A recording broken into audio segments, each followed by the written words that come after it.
নমস্কার বন্ধুরা, আপনারা যারা নেতাজি সুভাষ ওপেন ইউনিভার্সিটি থেকে পিজি কোর্স করবেন ভাবছেন তাদের জন্য গুরুত্বপূর্ণ একটি খবর হলো আপনাদের পিজি কোর্সে ভর্তি প্রক্রিয়া কিন্তু শুরু হয়ে গিয়েছে বিগত 15/12/2023 সকাল 10টা থেকে এবং এই প্রক্রিয়াটি চলবে 10/1/2024 রাত 9টা পর্যন্ত।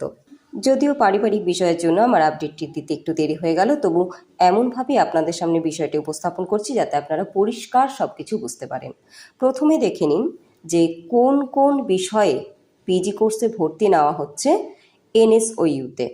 প্রথমেই রয়েছে programmes offered by school of science. এক্ষেত্রে যে বিষয়ের উপর পিজি কোর্সে ভর্তি নেওয়া হচ্ছে সেগুলো হলো MSc in mathematics, MSc in geology, MSc in geography, MSc in environmental science. এরপর রয়েছে programmes offered by school of humanities. সেক্ষেত্রে রয়েছে MA in Bengali, MA in English, MA in English language teaching, MA in journalism and mass communication. এরপর রয়েছে programmes offered by school of social science. এই ক্ষেত্রে যে বিষয়গুলি রয়েছে সেগুলো হলো MA in history, MA in political science, MA in public administration. এরপর রয়েছে programmes offered by school of education. এক্ষেত্রে রয়েছে এমএ ইন এডুকেশন। এরপর রয়েছে programmes offered by school of professional studies. এই ক্ষেত্রে যে বিষয়ের উপর পিজি কোর্সে ভর্তি নেওয়া হচ্ছে এনএসওইতে সেগুলি হলো মাস্টার অব কমার্স বা MCom, master of business administration বা MBA, master of social work বা MSW, MA in economics, master of library and information science.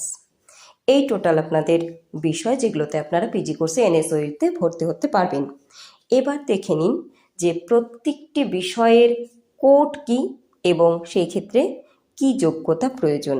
আমি প্রত্যেকটি বিষয়ের আলাদা আলাদা করে সমস্ত তথ্য তুলে ধরেছি, সেই সাথে কত অ্যামাউন্ট প্রয়োজন বা আপনাদের প্রোগ্রাম ফিস কত সেই বিষয়গুলিও উল্লেখ করে দিয়েছি। এছাড়াও যে গুরুত্বপূর্ণ কিছু নোট রয়েছে বা গুরুত্বপূর্ণ কিছু বিষয় আপনাদের নোটিশে উল্লেখ করা রয়েছে প্রোগ্রাম বিষয়ক, সেই সম্পর্কেও উল্লেখ করে দিয়েছি। যেমন ধরুন আপনাদের MSc in environmental science, MSc in geography এবং এমএসসি ইন জিওলজি। সেই ক্ষেত্রে আপনাদের গুরুত্বপূর্ণ একটি নোট দেওয়া রয়েছে, তা হলো in this programs seats are limited. The admission will be made strictly on the basis of merit and following the reservation policy of the Government of West Bengal and the university through counseling online, offline and seats allotment. অর্থাৎ এই তিনটি বিষয়ের ক্ষেত্রে seat কিন্তু limited. সেই ক্ষেত্রে আপনাদের যে ভর্তি প্রক্রিয়া তা হবে মেরিট এবং সংরক্ষিত আসনের ভিত্তিতে। এই বিষয়ে আরেকটি গুরুত্বপূর্ণ নোট হলো আপনারা কোথায় আপনাদের মেরিট লিস্টটি দেখতে পাবেন। সেই ক্ষেত্রে একটি দেখুন আপনাদের ওয়েবসাইট দেওয়া রয়েছে www.wbnsou.ac.in। যখন মেরিট লিস্ট প্রকাশিত হবে আপনারা এই ওয়েবসাইটে গেলে দেখতে পাবেন। এরপর দেখুন আপনাদের প্রোগ্রাম ফিস কখন কিভাবে দিতে হবে সেই বিষয়ে উল্লেখ রয়েছে বা একটি নোট রয়েছে।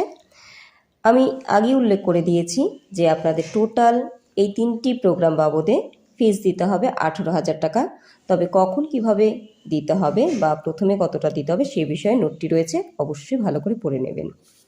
এরপর দেখুন আরও যে বিষয়গুলি রয়েছে, যেমন MA in Bengali, MA in English বা MA in English language teaching এবং MA in journalism and mass communication.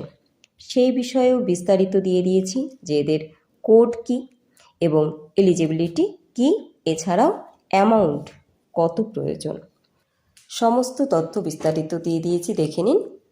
এবং আপনাদের সুবিধার্থে আমি এমনভাবে প্রত্যেকটি বিষয় আলাদা আলাদা করে উল্লেখ করে দিয়েছি, কারণ আপনাদের যে নোটিশটি রয়েছে তাতে হয়তো অনেকের বুঝতে অসুবিধে হতে পারে।